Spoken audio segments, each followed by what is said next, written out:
What's up, guys? Welcome back to another video. It is a beautiful day here in Miami, and today I'm actually giving you guys a special treat. You know, it's Christmas, Thanksgiving just happened, it's the holiday season, and you're supposed to be giving and all these things. So I want to give you guys a free module from our sales education company, Closer Cartel, on high-level objection handling. So we're going to jump into my iPad. I'm just making this intro for you guys, and I'm going to show you step by step how to handle objections, how to think about it, and sort of the flow that happens when you're properly handling objections. And this will help you close a ton more deals, help you be better in business and life, sales, everything. So let's jump right in. What's up, guys? I just got this iPad to show you guys in a more in-depth way sort of how we're going to handle objections. Putting it on Google Doc is cool, but this is really going to help you guys understand how objection handling actually works, because it's a very nuanced topic. So let's go ahead and get started. We have here this sort of tree.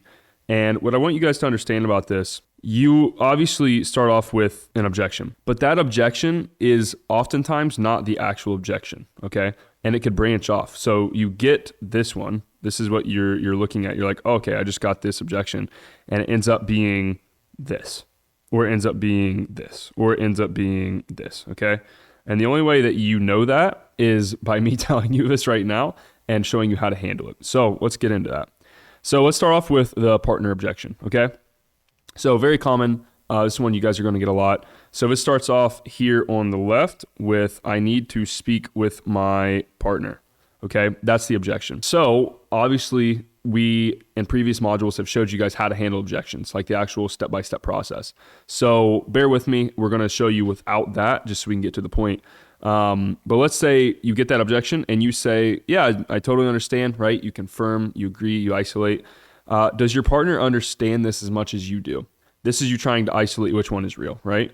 And they're going to say more than likely, no, like she doesn't, or no, they don't, because I'm the one on the sales call. I'm the one that runs the company. And then you get one of two things. You're either going to get over here or you're going to get over here.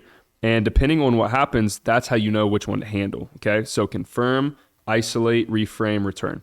So we're in sort of step 2.5 at this point. So if you get a response like this, and I want you guys to understand this tree. If you get a response of like, oh, no, she doesn't. Okay, cool. You ask, John, I just want to confirm, like, you think this is a good idea, right? Like you're ready to move forward. If that wasn't a thing, you would be ready to move forward today. You just need to speak with your wife. Exactly. Okay. That is a real partner objection, more than likely. Okay. Then you can handle that. Whereas if you get, well, no, but I need to think about it with her, or, oh, like, no, she doesn't really understand it, but I still need to speak with her. Like, okay, that's probably not a logistical, like, real partner objection. That's probably a fear-based objection. Okay. And then we can handle that accordingly. So there's different options when you have this, right? And this is just for the partner objection, but this is the example I'm giving you guys. So we have like different frames once we get to this point here. So this is where we're starting to reframe. So you've confirmed, you've isolated. Okay, it's this one right here. It's an actual partner objection. John, I want to confirm this is the right one. Yeah, 100%. Cool. So now let's reframe that. Like, how are we going to handle that objection? Well, John, what if you speak with her and she doesn't think it's a good idea? Like I understand you need to speak with your wife, but what if you talk to her and she's like, oh, no, I don't want you to do this. Are you going to listen to her? Or are you just going to accept that and that's it? Like, you're not going to do this even though you know it's the right thing to do. And this is where you can kind of challenge different frames depending on how the call went. So you can go with the, oh, I mean, you're the leader, right? Like, you make the decisions in your guys' relationship? No? Okay, cool. Or does your partner trust your judgment?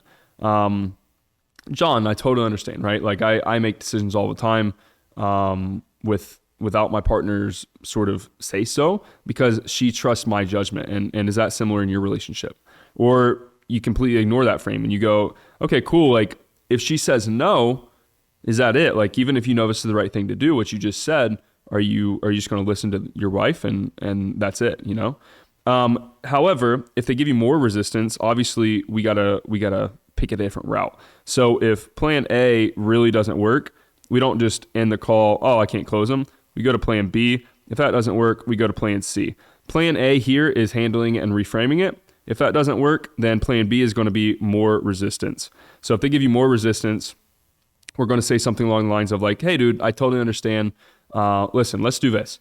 Obviously, if you go speak with your partner and you try to relay everything we talked about in this call, you might lose some of what we talked about, right? And it's not going to hit as hard for them. And obviously, they're the ones we want to convince that this is the right decision, correct? Yeah, that's totally correct. Cool. So let's do this. Let's actually set up a call with the both of us, and I'll sort of just run them through exactly what we talked about. Does that sound fair? That's very easy. I've done that multiple times, even on super high ticket stuff.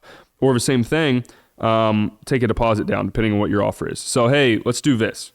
John, do you think I could just take down like a small refundable deposit just so I know we're on the same page, and you actually need to speak with your partner, and then you and I will actually set up a call and we'll all speak together. Does that sound fair? Cool. Okay. So you notice how, let's go back here. You notice how this starts off with, I need to speak with my partner. Then it's, okay, which one is it? Is it this one or is it this one? And then it's, okay, we've identified that it's this one. Let's handle it. Here's step A. Cool. Does that work? Here's step B. Cool. Does that work? Here's step C if that doesn't work. So obviously the actual process is straightforward. Confirm, isolate, reframe, return. But when you are actually handling objections, it's very nuanced. Like I said, you could get through that whole tree and then you think it's this one, you think this is objection, and it actually is this one. But then you find out it's actually this one, right? So that's just how the name of the game goes, and we're going to be really good at handling these. So let's pretend that this option is actually the one that went forward. So I'm going to go ahead and remove all of these little drawings that we have here. But let's pretend that the fear was the one. It was fear. It wasn't actually, I need to speak with my wife. It was, well, I still need to think about it with her. Okay, fear. How do we handle fear? So fear looks like a lot of things, right? It looks like I need to think about it. It looks like smoke screens. It looks like it's not a good time. It looks like a lot of different things. So obviously, after isolating and confirming, anything left is going to be fear. So the partner is a real objection. That's a real thing that comes up, okay? Logistics, that's a real thing that comes up. But most of the time, those are all bullshit, and it's actually going to be fear. So how do we handle fear? So we handle fear with the same steps, right? Confirm, isolate, reframe, return. These are our objection handling process. And I'm going to give you guys an example, okay? So number one, confirm. I 100% understand, John. So this is the main issue, right? Like you would be ready to move forward today, but you really do just have to speak with your partner. Yeah, 100%. Cool. I'm confirming that. And I'm sort of isolating it. Then I'm actually going to isolate on step 2. So you can either use the 1 to 10 frame, remember? Hey, John, like on a scale of 1 to 10, where are you at as far as moving forward today? Oh, I'm at a 7. Whatever that remaining 3 points is, that's the objection, right? Logistic, money, fear, wife, whatever. Or you use what they've told you. So if they literally told you, oh, well, I just got to speak with my wife. You isolate, like I just said, hey, so you're ready to move forward. You literally just need to speak with your wife. Okay, cool. I'm more than likely isolating that objection. And then loop anything else that they said back in to remove the bullshit objections. So if they're literally telling you like, oh, well, my dog died and it's my grandma's birthday and I have to do this, just loop back in things they previously said on the call of, hey, dude, you told me at the beginning of this call that you really, really needed to do this and it's fairly urgent, but it doesn't sound like that now. Why is that? Right? Make them defend their ground. Number 3, reframe. You want to have a 360 degree shift of belief and perspective. So just like the partner one that we're using as an example here, of saying, hey, like, I totally understand, dude, but what if she says no? What if you ask your partner and she says no? Or is that it? Like, are you just gonna be like, okay, I'm sorry, honey, like, that's it. And you're not gonna do this even though you know that it's the right move for yourself, for your business, for XYZ, for whatever, right? That's a complete shift in perspective. And that's what you have to do to handle these, right? Number 4, you return it with a question. So this is kind of combined here, depending on which objection you're framing it. But by that example of, hey, what if she says no? You know what I mean? And you know it's the right move. What if she does say no? I'm reframing and I'm returning it with a question so that they have to give a response. And responses are either A or B. There's rarely going to be a gray area. So it's black or white. It's yes or no, and then you can handle from there, right? And also, let's keep in mind, you're looping in what the prospect said on the call this whole time. So remember, we're collecting ammunition so that we can use to close, loop things in, and make them justify their position, okay? if they're saying that A is the reality, don't just be like, oh, okay, that's it. No. You need to understand why is A the reality, okay? Or why not B? Because if not, you're not actually handling objections. You're just listening to what the prospect says. So here's a real in-depth example, guys. And again, we're using the wife objection because I love using this one. The red here is going to be the prospect, and then the blue is going to be us. And you can see the steps here. 1, 2, 3, 4 in this actual conversation. So prospect says, I don't know, man. I just need to ask my wife. I totally understand, John. So like, if not, would you be ready to move forward today? Like if you didn't have to actually speak with your wife, is this something that you're ready to go? You're ready to green light? It's a good fit for you. Yeah, I think so. It all sounds really good. I thought so. John, let me ask you this. Let's say that you ask your wife and she says no.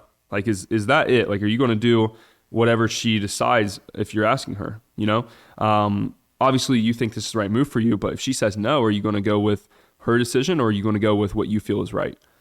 Well, maybe not, right? And this is where they're going to start to think and actually have the wheels turn like, oh, wow, well, maybe I don't need to speak with my wife, right? Maybe that's just fear. And then what I love to do when we're handling objections like this is not be super hardcore, kind of make them handle it themselves, right? So if you notice, I'm taking the pressure off of them in this next sentence. So I'm saying, John, I mean, by all means, ask her, but is that really going to determine what you think is best? I would hate for you to ask her and she says no when you clearly want to do this and it's clearly important for your business or it's clearly urgent or whatever you're selling, right? They're pretty much going to close themselves when you do this. And this applies to anything. Money, time. Let's do a time one. I'll try to rattle this off just with my mind here without something written down. I don't know, man. I just don't think I have time to do this. Let's say you're selling an info product of some sort of business model, whatever. I don't have time to do this. I totally understand, John. Listen, we only have 24 hours in a day. I know we get busy. That makes total sense. But let me ask you this. Like you said earlier in this call that this was a super, super important thing for you. Is that correct? Or did you change your mind? Oh, no, it is really, really important. Okay, John. I get a question for you. Like when you get home from work, what do you typically do? Oh, well, I come home and I eat and then I watch a couple hours of TV and go to bed and then I wake up and go to work again. Okay. Yeah, cool. So would you say that like watching TV is important to you, John? Well, and then they're going to start to realize, you know what I mean? Well, no, I mean, not really. But I just want to relax for a minute. Well, John, if this is really that important for you, do you think that you could make time in your schedule to put towards this? Or, do you agree that people make time for the things that they value in their life? Boom, handled it, okay? Then you can close. It's the same process. Confirm, isolate, reframe, return. And I'm telling you guys, if you follow this, no matter what objection you get, and you understand from the start that it might look like this, but then it's going to go here, and then it's going to go here, and then it might be this one, and then it might be this one, and then it might actually end up being logistical, right? You never really know, which is why we need to isolate, and then we need to reframe. The confirming and the isolating, that's fairly simple, or the confirming, but this is very, very important. If you don't actually isolate the objection, you're going to fuck up. Because imagine the objection is truly a partner objection. They actually need to speak with their wife, and you're just yabbering on about money. And you're like, oh, well, I think it's the right decision for you, man. Or hey, like scarcity, like you really got to make a decision. Like you're just going to piss them off and you're not actually handing the right objection. Okay. So understand which one is real. If you have a whole line of objections, understand which one is real and then reframe that and then handle from there.